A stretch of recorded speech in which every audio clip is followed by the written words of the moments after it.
Hello, everybody. I'm Tim Grunhard, ex-NFL offensive lineman, and welcome to Dodge Flying Adventures. I know what you're saying. Another jock doing another fishing show. Well, this is going to be a little different, guys. You see one of these babies? It's going to take us to places where only you can go on float planes. Float planes are the ultimate experience in reality fishing.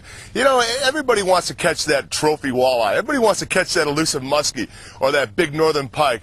How about that smallmouth bass? We're going to bring you to places and show you outfitters that can get you these things, and it won't cost you an arm and a leg. Today we're going to be flying out with Rusty Myers and Mike Polakowski. Mike, welcome to the show. How are you, buddy? Good morning, Tim. How you doing today? Hey, thanks a lot for having us out here at Fort Francis. Rusty Myers, you guys have been doing this for a long time, haven't you? Absolutely. We've been operating in this area since 1941, and today we're going to be flying to one of our outpost cabins about an hour flight north of here. We own a dozen in the area, and you'll be pleasantly surprised of our setup. Well, you know what? I'm hoping it's not like a Hilton motel. I'm hoping that we're roughing a little bit, because that's kind of the adventure we want. That's the kind of adventure we want our viewers to see, so they can experience the Great White North. Absolutely. We'll be roughing it, but you'll be pleasantly surprised, like I say. All right. Well, you guys go to about 12 or 13 different lakes and rivers all around this area. You guys picked Granite Lake for us today. Why are we going to go to Granite Lake? And explain a little bit about the lake. Well, it's a walleye and northern lake. It's a small lake, so we should have easy fishing, and it's basically the only cabin open right now. Well, there you go. That's what they say. 90% of all the outfitters are filled up here in Canada. We're going to show you how to get a good outfitter and how to find out about Rusty Myers. Hey, let's go fishing, man. Enough of this talk. That's it. Let's go on this adventure. Let's go, do it. The adventure of any float plane begins with a flight out, when you see civilization disappear and the wilderness begin. Anticipation builds and your heart races as you look down and see for the first time your new home in the heart of the Canadian outback.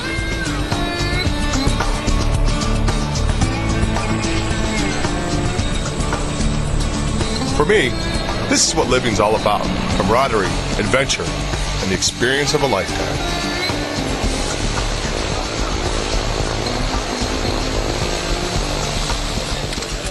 Here we go. Got our name on it. We flew them back. Yeah,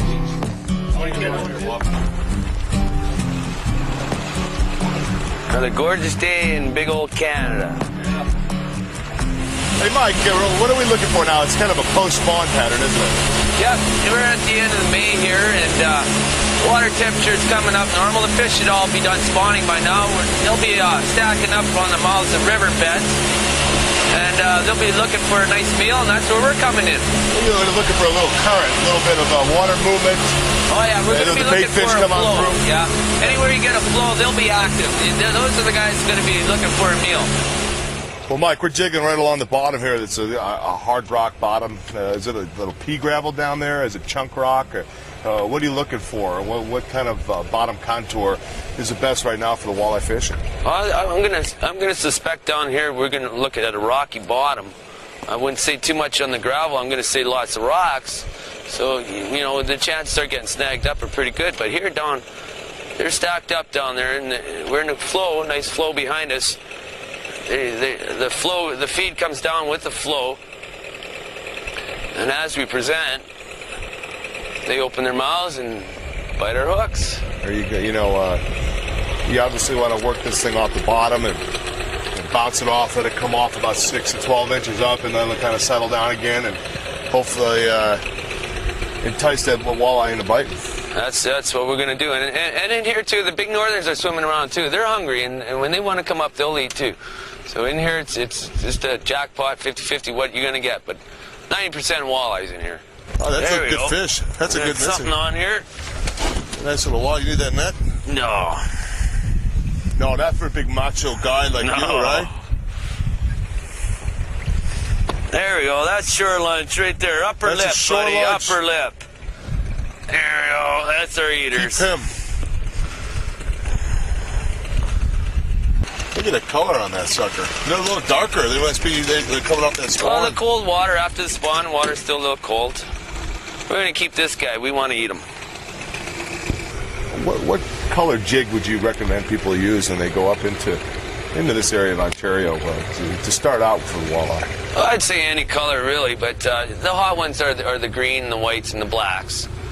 But up here, it just doesn't seem to matter. When they're hitting, they're hitting. They'll hit on anything. Double hit, double whammy. There we go. Now we're starting. Nice little fish. There we go. This is the average fish right there. That's your eater right there. That's boys. an eater there. That's the one. You go grow up a little bit, big boy. Your guy, you know, he do. My man, but he needs to go see a dentist. yeah, we'll let him go. Dodge Fly-In Adventures will be right back. And by Rusty Myers Flying Services. Flying the Ontario wilderness is our business. On our next stop, we moved upstream to one of the most scenic places on the lake. 210 air miles from base camp. You look around and realize only a handful of people in history of mankind have been where I'm at. Here comes the rain, gentlemen.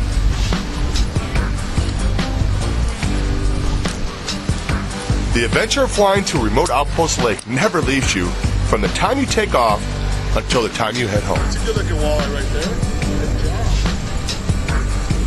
job. There you go. Up the lip. That's a good eater. Mike and I had the unique responsibility to catch enough walleye to feed a whole crew at lunchtime. Mike picked this spot below the falls because the walleye fishing is fast and fierce. A little guy, but there'll be a couple big ones sitting around somewhere, right? You go grow up now. Come back next year and it's flying. I get you. Yeah, you white-eyed devil. While the bigger walleyes seem to find Mike's line more often, I went an extremely slow stretch of landing only small walleye.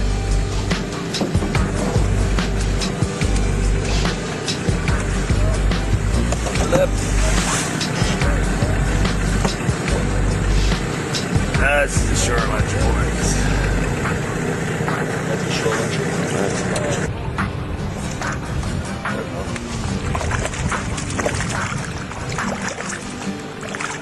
The small walleye I was catching would normally bother me, but not in Canada. I can really land them little ones, can't I? The fishing action is so fast, I'm constantly entertained, and I know there's just a matter of time before it's my turn to catch the bigger walleye. What do you got there? Oh, yeah. All we have is beer. Our shore lunch crew fishing alongside Mike and I made sure nobody would go hungry at lunchtime.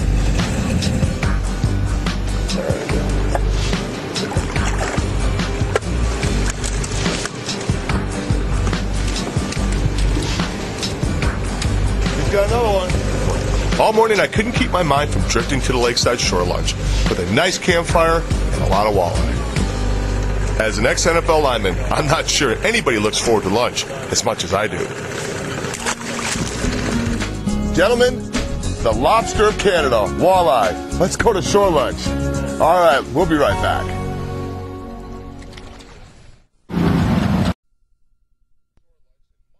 Executive chef from Rusty Myers is here to help us out. Mike, how are you, buddy? Pretty good. Yourself? Hey, explain what you did. First, you took every bone out of these fish, and anybody who eats fish, the worst thing you can have happen is bite a bone or get a bone stuck in your throat or something.